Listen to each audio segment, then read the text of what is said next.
Rede Nacional de Médicas e Médicos Populares emitiu nota com críticas ao programa substituto do Mais Médicos, anunciado pelo governo Bolsonaro. Rebatizado de Médicos pelo Brasil, o projeto foi considerado contraditório por membros da classe médica, como o Dr. Tiago Henrique, que é mestre em saúde pública, está aqui no seu jornal hoje. Dr. Tiago, seja bem-vindo mais uma vez aqui ao seu jornal. Boa noite. Boa noite, muito obrigado pelo convite. Obrigado por ter vindo mais uma vez. E quais são os pontos aí divergentes entre o modelo antigo e o modelo atual do programa Mais Médicos, rebatizado de Médicos pelo Brasil? Na verdade, o programa Médicos pelo Brasil, a gente poderia dizer que o que ele traz de bom, o que ele traz de avanços, na verdade, são questões que ele ficou refém do sucesso do Mais Médicos perante a sociedade nos últimos anos. Veja que antes do Mais Médicos, a gente nunca teve um programa de tal dimensão que conseguisse levar médico para encher médicos em todos os distritos sanitários especiais indígenas, levar médicos para a comunidade ribeirinhas, que você passava 2, 3 dias de barco para chegar no interior do Amazonas, médicos para os rincões do Nordeste, médicos principalmente também para as periferias urbanas, dos grandes centros urbanos. O Mais Médicos, ele logrou levar médicos para todas essas regiões.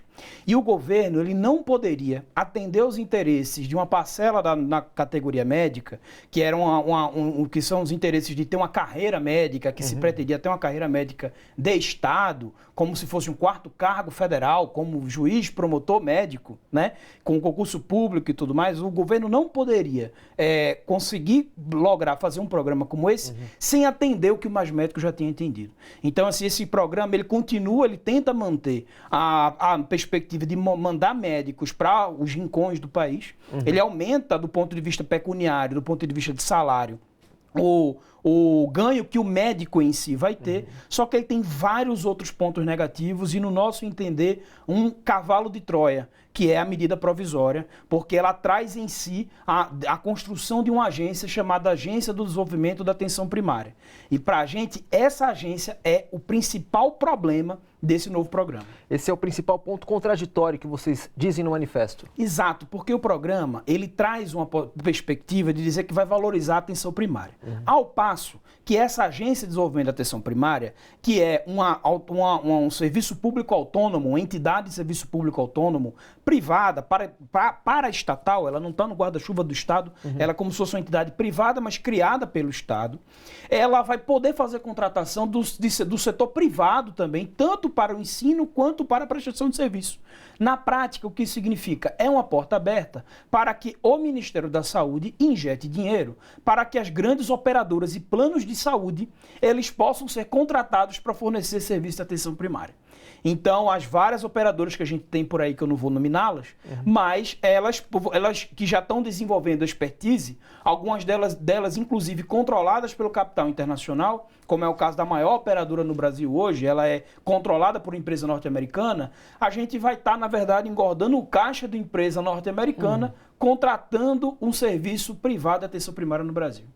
O senhor acha que esse novo programa, essa remodelação do Mais Médicos, vai conseguir suprir a alta demanda que o programa original Mais Médicos supria em diversas regiões do país, inclusive as mais precárias? Olha, a princípio eu já diria que não acho que ela vai conseguir suprir por conta de uma questão já fundamental.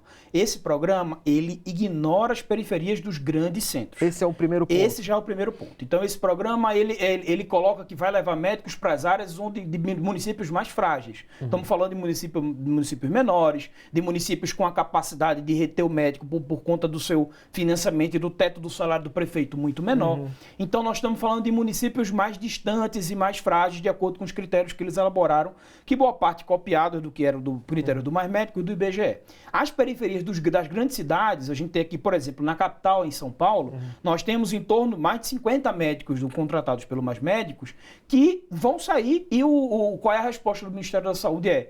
O município se vire. O município grande não vai ser amparado pelo programa do Mais Médicos, quando a gente sabe que os municípios hoje, eles são responsáveis pela sustentação objetiva do SUS municipal. São os municípios que destinam praticamente, às vezes até 20%, 30% do tesouro municipal para manter o SUS. Então, num contexto de emenda constitucional 95, num contexto de arroxo fiscal, num contexto de crise econômica, colocar para os municípios, para os grandes centros urbanos, que eles não vão ter um amparo da União para conseguir manter o médico nessas regiões, vai ser um problemão para a gente. Uhum. O senhor acha também que ele não pode chegar em regiões bem mais afastadas, tipo as regiões ribeirinhas, por exemplo, mais precárias? Pode chegar em regiões afastadas do centro, mas não atingir aquelas áreas realmente de necessidade de carência médica que o Mais Médicos tinha? Ele pode atingir, até porque, veja, se você pegar do ponto de vista do salário, o salário ele é mais atrativo até do que o próprio salário do Mais Médicos na teoria, um escalonamento até maior, e o médico que vai para uma área de Ribeirinha ou de SEI pode chegar a receber até R$18 mil já no início do programa, quando o teto do Mais Médicos era de 11.800. Chegar nessas regiões é uma questão. A outra questão para a gente é como que a gente vai conseguir manter isso daí. Há um grande problema, uma grande questão que muitos médicos estão comemorando, que é o vínculo através da CLT. Né? Que o vínculo através da consolidação de leis trabalhistas, coisa que não tinha no Mais Médicos, e era uma crítica que nós fazíamos, inclusive, ao Mais Médicos, que era uma fragilidade do programa. Entretanto, a gente sabe muito bem que essa CLT já está muito bem na conta do governo. O governo vai vir com a nova reforma trabalhista nos próximos meses, com a possibilidade dessa carteira verde e amarela, que a tese dessa carteira verde e amarela é destruir, na verdade, o que a gente tem de CLT desde a era Vargas. Retalha vários direitos. Doutor Tiago, muito obrigado pela presença aqui mais uma vez no seu jornal. Quem sabe o senhor volta aqui para a gente falar mais de assuntos ligados à saúde pública. Obrigado. Muito obrigado para vocês e obrigado para quem está nos assistindo. Gente, bora fortalecer a TVT? É só clicar em inscrever-se e depois clicar no sininho. Pronto! Assim que pintar notícia nova, você fica sabendo no ato.